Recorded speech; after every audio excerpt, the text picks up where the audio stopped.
My fiancé said, "Should I even marry him?" I replied. "Don't bother." Then I canceled the venue, cut off every vendor, sent her dad the receipts, and I just smiled because her drunk little joke became the breakup that blew up her bridal image. I, 32 male, am, or rather was, engaged to Rachel, 29. I thought we were happy. I thought the meticulous planning, the endless discussions about floral arrangements and font choices for the invitations were the shared, tedious joy of two people building a life. Turns out, for one of us, it was just building a stage. It was a Thursday night. I was at home paying the final deposit for the caterer online, feeling that quiet adult satisfaction of checking a major item off a to-do list. My phone buzzed with a notification. Rachel F. is live on Instagram. I smiled. Her bachelorette party. A weekend at some fancy rental house with her maid of honor, Caroline, and a gaggle of their friends. I clicked, expecting to see silly games and champagne flutes. And I did. The camera was shaky, clearly held by Carolyn. Rachel was front and center, wearing a future Mrs. Miller sash, her face flushed from alcohol. They were laughing loudly. Okay, real talk, Carolyn slurred, turning the camera to frame them both. You're getting locked down. How does it feel? Rachel took a dramatic swig from a bottle.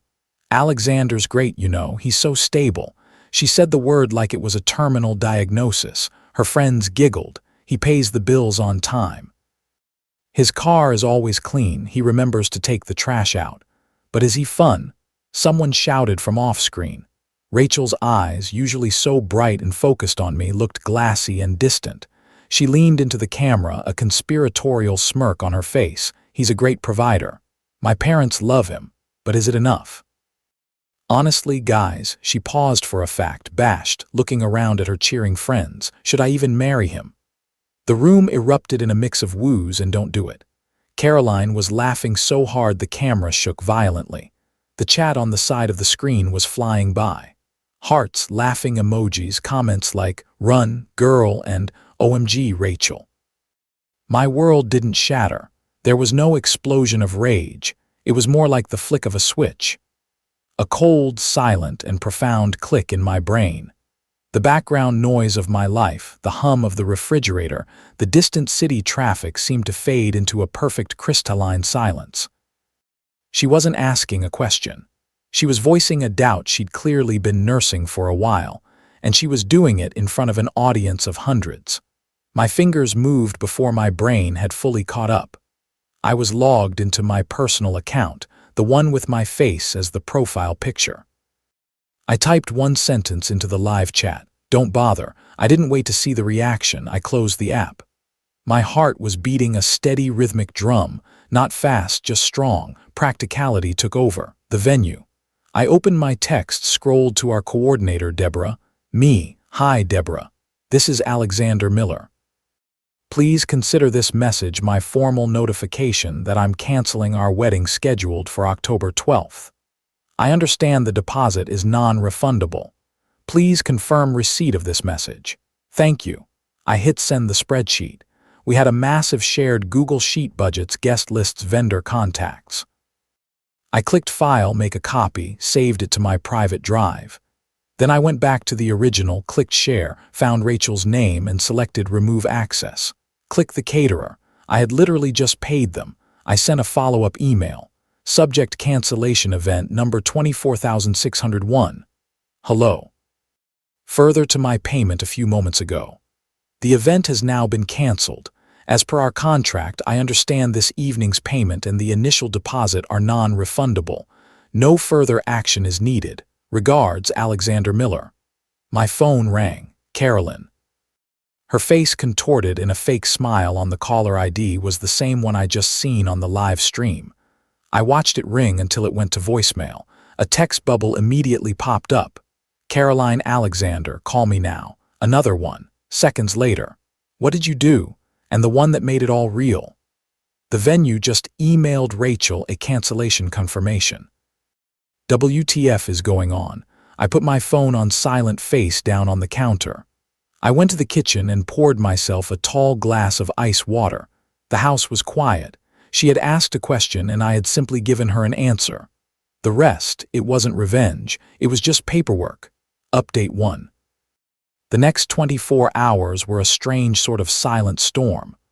My phone was a nuclear reactor of notifications. Dozens of missed calls from Rachel, Carolyn, and a few numbers I didn't recognize. Texts ranged from the hysterical, "How could you do this to me?" to the vaguely threatening, "You better answer your phone, Alexander." I didn't. I forwarded the venue cancellation email to Rachel's father, who had paid the initial deposit. The subject line was, FYI, and the body was blank. I felt it was only right he'd be informed where his money went. Rachel got home late Friday afternoon. I heard her key in the lock, the sound of her suitcase wheels on the hardwood floor. I was sitting on the sofa reading a book. Alexander, I looked up. Her face was pale, her eyes red and puffy. The party sash was gone. "You have 5 minutes to explain yourself," she said, her voice trembling with a rage that felt completely unearned. "Explain what, Rachel?" I asked, placing my bookmark carefully. "You asked a question. I gave you an answer. I then acted on that answer." "It was a joke. I was drunk. It was my bachelorette party." She shrieked, the volume escalating with each excuse. "You don't just blow up our entire lives over a stupid joke." "Was it a joke when you said I was stable like it was a bad thing? Or when your friends were telling you to run? That all seemed pretty genuine to me. You were performing, Rachel, and you forgot your most important audience member was watching. You humiliated me," she cried. "You commented for everyone to see. Then you called the venue. My phone blew up. Do you know how embarrassing that was?" "I imagine it was very embarrassing," I said calmly. "But you were the one live streaming to hundreds of people. The humiliation, as you call it, began when you held up our relationship for public ridicule. I just ended the show." This seemed to stun her. She sputtered, searching for a new angle. "The money, Alexander. My dad's money. We just lost thousands of dollars. Your father's money." "Yes," I corrected. "I paid the final deposits for the caterer and the band myself last night, so I'm out a fair bit too. I've already emailed your father. I'll be sending him a check for my half of the non-refundable venue deposit he covered. It's the least I can do." Her mouth opened and closed like a fish. The idea that I would be financially responsible and decent seemed to completely short-circuit her argument. She was counting on me to be a monster so she could be the victim. She left that night to stay with Carolyn. Good. The next phase of the narrative began the following day. Carolyn, a PR disaster in her own right, created a new group chat with our mutual friends titled Supporting Rachel. Her opening salvo was a masterclass in spin. "Carolyn, hey everyone. As you may have heard, Alexander had a massive unprovoked outburst and has called off the wedding. Rachel is obviously devastated. He completely overreacted to a silly joke she made at her party and is now refusing to speak to her. We're all just trying to rally around her during this awful time." My phone buzzed as a few friends replied with, "OMG, what happened?" and sending love to Rachel. I didn't reply. Instead, I did a little more housekeeping. Rachel and Carolyn ran a small side hustle designing invitations and social media graphics for people. For the past year, they'd been using my premium Canva account and my Adobe Creative Cloud license. I logged in, changed passwords, revoked access. Then I remembered the shared Amazon account, the one where my credit card was the primary payment method, logged out all other devices, changed the password. Later that evening, I got a call from a number I recognized as Rachel's father, Jack. I answered. "Alexander," he said, his voice heavy. "It's Jack. What the hell is going on?" I explained it to him calmly. I told him about the live stream, the exact words she used, the cheering friends, and the public nature of it all. I told him I saw a future with his daughter that she was clearly and publicly unsure she wanted. He was quiet for a long time. "She can be dramatic, son," he said finally. "She gets caught up in the moment. She didn't mean it. With all due respect, Jack, she's 29. She's not a kid.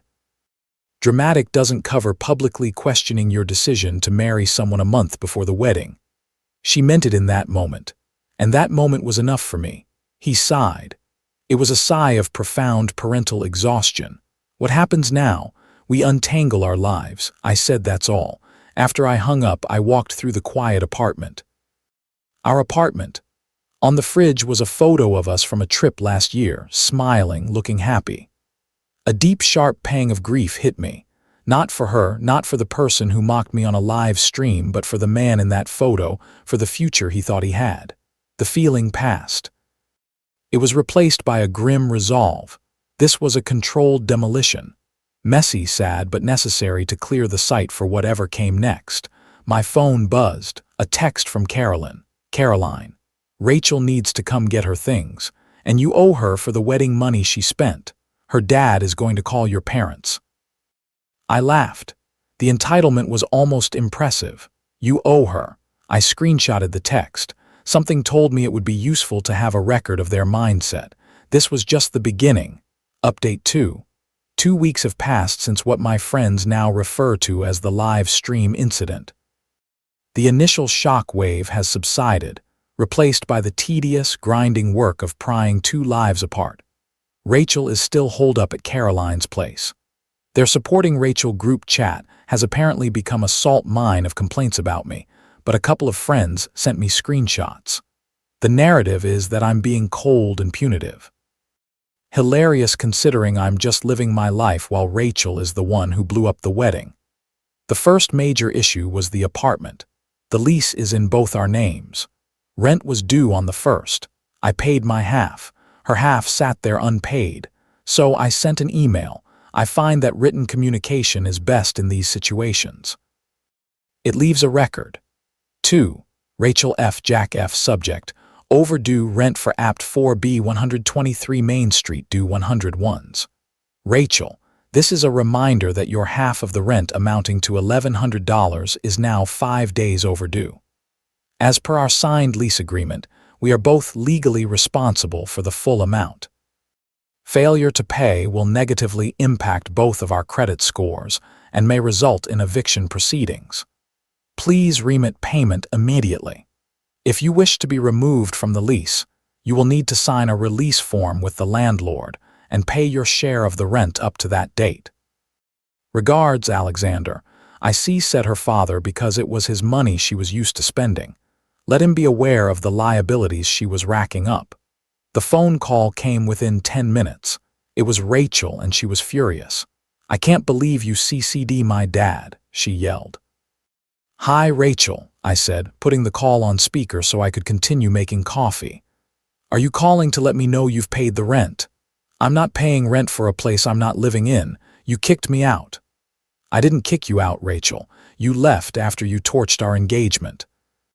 Our legal obligation to the landlord, however, did not leave with you.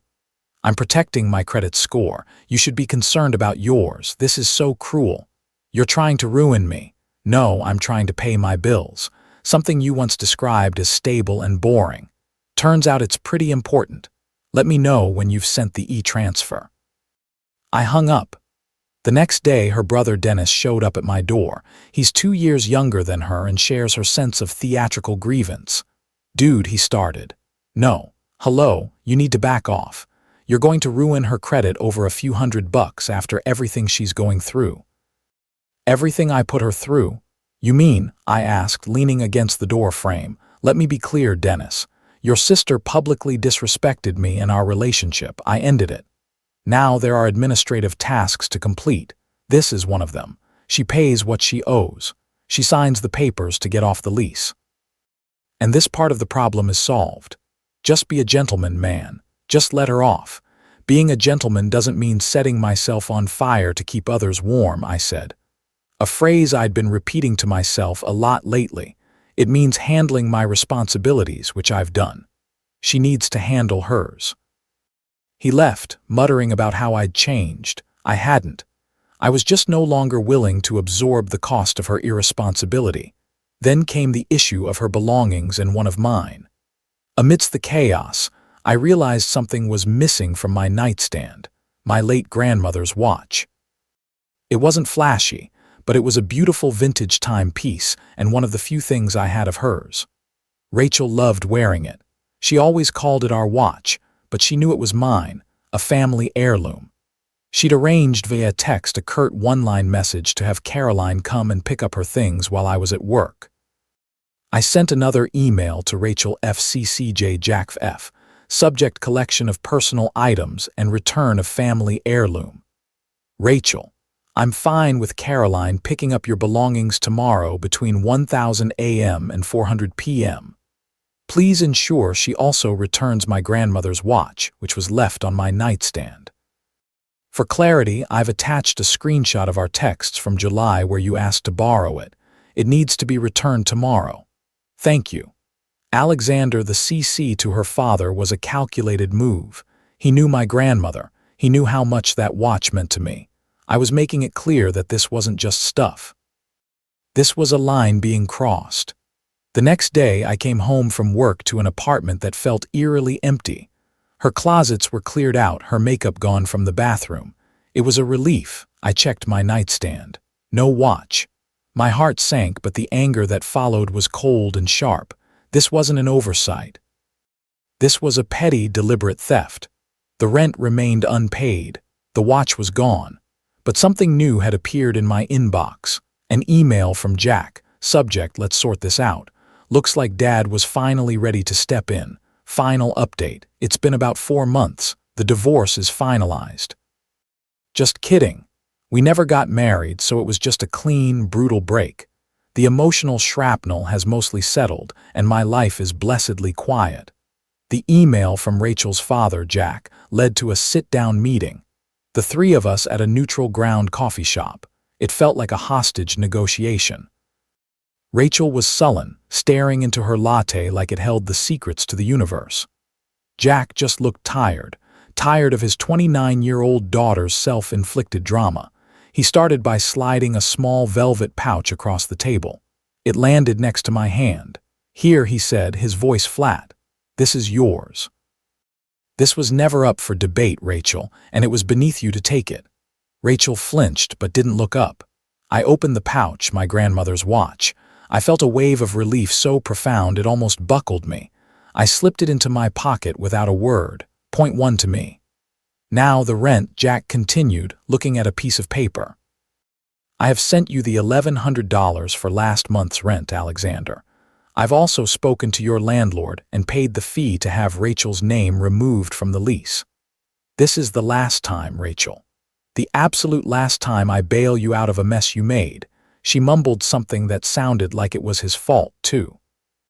I just took a sip of my coffee. Let her have her narrative.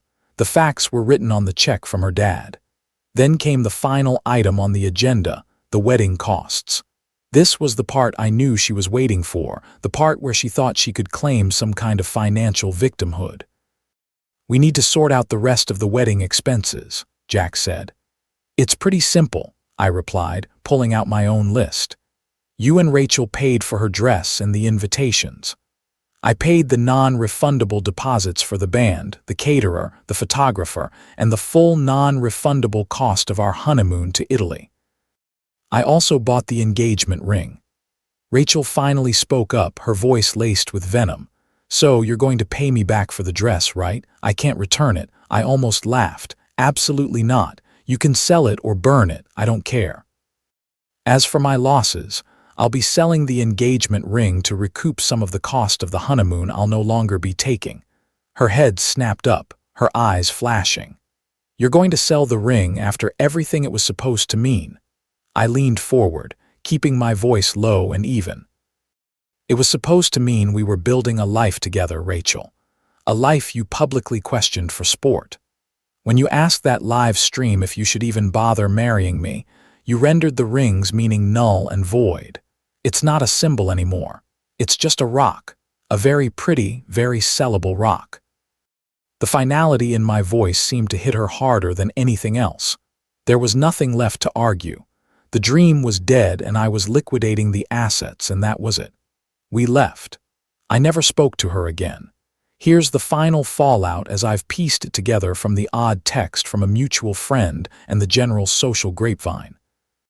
Rachel. She's still living with Carolyn, and by all accounts, the friendship is imploding under the strain. Caroline signed up to be the fun-time maid of honor, not the full-time warden for a miserable, broke roommate. Rachel had to get a real 9-to-5 office job, which she apparently hates. She tells people I ruined her life. In a way, I guess I did. I ruined the life she thought she was entitled to, where her actions had no consequences. Carolyn, her reputation took a nosedive. The live stream, which was screen recorded by dozens, made the rounds. She's no longer seen as the hilarious life of the party, but as the mean girl instigator who gleefully helped her best friend torpedo her own future. Karma is a funny thing. Me, I sold the ring. Got a decent price for it. I lost money, sure, but I gained peace, which is priceless. The apartment feels like mine now. It's clean, quiet, and stable. I'm embracing the boring life Rachel so despised.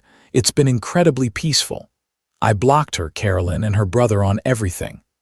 Last week, I booked a flight, a solo trip to Italy. I'm going on that honeymoon by myself. It's not the trip I planned, but it feels right. It feels like a beginning. The best part, the utter lack of remorse from her side.